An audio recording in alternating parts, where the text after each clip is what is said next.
గారు 200 పెన్షన్ నుంచి 2000 వరకు చేశారు. ఆ తర్వాత వచ్చిన ప్రభుత్వం మనకి 250 లెక్కన పెంచి 3000 చేసింది. కానీ ఇప్పుడు తిరిగి చంద్రబాబు నాయుడు గారు అధికారంలోకి వస్తే మీకు వచ్చిన వెంటనే జూన్ నెలలో ఈ 3000 ప్లస్ 4000 కలిపి 7000 ఇస్తున్నారు.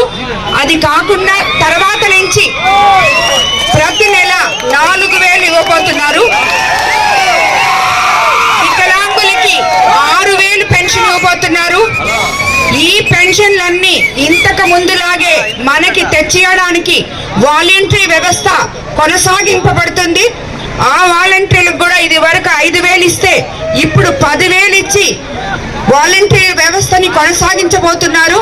కాబట్టి అదే విధంగా ఇక్కడ చాలా మంది నన్ను అమ్మాను పిలిచే యువకులు చాలా మంది ఉన్నారు. వాళ్ళందరికీ కూడా చంద్రబాబు నాయుడు గారు ఎన్నో పథకాలు ఇచ్చున్నారు. ఆయన ముఖ్యమంత్రి అయిన వెంటనే మెగా డిఎస్సి మీద తొలి సంతకం చేస్తానని మీకు అందరికీ వాగ్దానం ఇచ్చారు. ఎంతో మంది బిఈడి ఎంఏ బిఈడి అన్ని చేస్తున్నారు. బిఎస్సి బిఈడిలు అన్ని చేసి చాలా మంది ఉద్యోగాలు రాక వాళ్ళ వయసులు కూడా దాటిపోయే మాదిర చాలా మంది ఉన్నారు. వాళ్ళందరికీ అది చాలా మంచి అవకాశం. అదేవిధంగా 20 లక్షల జాబ్లు ఇవ్వబోతున్నారు. ప్రతి నిరుద్యోగ యువతి యువకులకి నెలకి 3000 చొప్పున ఇవ్వబోతున్నారు. కాబట్టి మీకందరికీ చెప్పాను నేను. ఇంకొకటి కూడా మనము మీకందరికీ తెలుసు, వేమిరెడ్డి ప్రభాకర్ రెడ్డి గారంటే ఒక నమ్మకం అని. ప్రభాకర్ రెడ్డి గారిని ఎంపీగా చేసుకుంటే మనము ఎన్డీఏ ప్రభుత్వంలో భాగస్వాములం కాబట్టి మనకి అత్యంత విలువైన ఇఫ్కో సెజు 20 సంవత్సరాల నుంచి ఖాళీగా ఉంది. మన కోవూరు నియోజకవర్గంలో అది ఉండడం మన అదృష్టం. ఇంకా దాన్ని రాజకీయ నాయకులు కబ్జా చేయకపోవడం కూడా అది మీ అదృష్టం. కాబట్టి అదే విధంగా మనకి షుగర్ ఫ్యాక్టరీ కూడా ఉంది. ఆ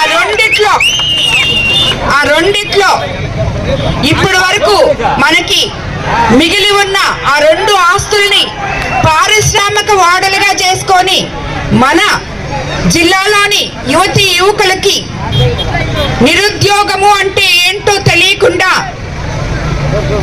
ప్రతి ఒక్క యువతి యువకులు అక్కడ ఉద్యోగస్తులు కావచ్చు. కాబట్టి ఇది వేమిరెడ్డి ప్రభాకర్ రెడ్డి గారి కళ. ఇది మన కోవూరు నియోజకవర్గంలో ఉంది. మేమిద్దరము కలిసి మీరు ఈరోజు ఇంత అమ్మాని నా వెనక వస్తున్నారు కాబట్టి మీకు నేను ఎంతో రుణపడి ఉన్నాను. ఆ రుణం మీకు పారిశ్రామిక వాడ కానుకగా ఇచ్చి తీర్చుకుంటానని చెప్పి మీకు అందరికీ మాట ఇస్తున్నాను. ఇప్పటి వరకు అభివృద్ధి అనేది గుంటు పడిపోయింది. ఏ ఊరికి పోయినా ఎక్కడికి పోయినా ఇప్పటికీ కనీసం నేను 50 గ్రామాల్లో తిరుగుంటాను. వాళ్ళకి తాగడానికి కనీసం మంచినీళ్ళు లేవు. చచ్చిపోతే పూడ్చిపెట్టుకోవడానికి శ్మశానాలు లేవు. కాబట్టి ఇవి 2 మామూలు చాలా చిన్న పనులు. అవి కూడా చేయకుండా ఇన్ని సంవత్సరాలు ఎమ్మెల్యే గారు 6 సార్లు ఎమ్మెల్యే అయ్యారు అని చెప్పుకుంటున్నారు. ఈ 2 చిన్న కోరికలు అవి మీకు ఊర్లలో అవి కూడా చేయలేదంటే ఇంకా మీరు ఆలోచించండి మరి ఏం చేశారు వాళ్ళు ఇప్పటి వరకు. ఇక్కడికి వచ్చి ఇప్పుడు ఈ రోజు ఇందుకూరుపేట మండలంలో ప్రతిరోజు వచ్చినప్పుడంతా ఇక్కడ నాయకులు వెళ్ళిపోతున్నారు అమ్ముడుపోతున్నారు అని చెప్పి ఒకటే గోల్ చేస్తున్నారు. ఎందుకు వెళ్ళిపోతున్నారయ్యా అంటే, నువ్వు ఇందుకూరుపేట మండలంలో ఏమైనా అభివృద్ధి చేసావా? నాయకులుగా చూసావా? నీకు ఇసుక తీసుకోవడానికి గ్రావెల్ తీసుకోవడానికి దీనికే నీ టైం అంతా సరిపోయింది. ఆ నాయకులు గ్రామాల్లోకి వెళ్తే ఆ ప్రజలకి ఏమని సమాధానం చెప్తారు? అభివృద్ధి చేయలేదు, మీరు ఏం చేయలేదంటే ఏమని సమాధానం చెప్తారు? అందుకని ఆ నాయకులు ప్రజలు అడిగే మాటలకి తట్టుకోలేక వచ్చేస్తున్నారు. ఇక్కడన్నా న్యాయం జరగద్దేమో, తెలుగుదేశం ప్రభుత్వం అధికారంలోకి వస్తే ప్రశాంతమతో ఉంటే వాళ్ళు నీతి నిజాయితీగా రాజకీయాలు చేస్తారు కాబట్టి వాళ్ళ దగ్గరికి వెళ్తాము.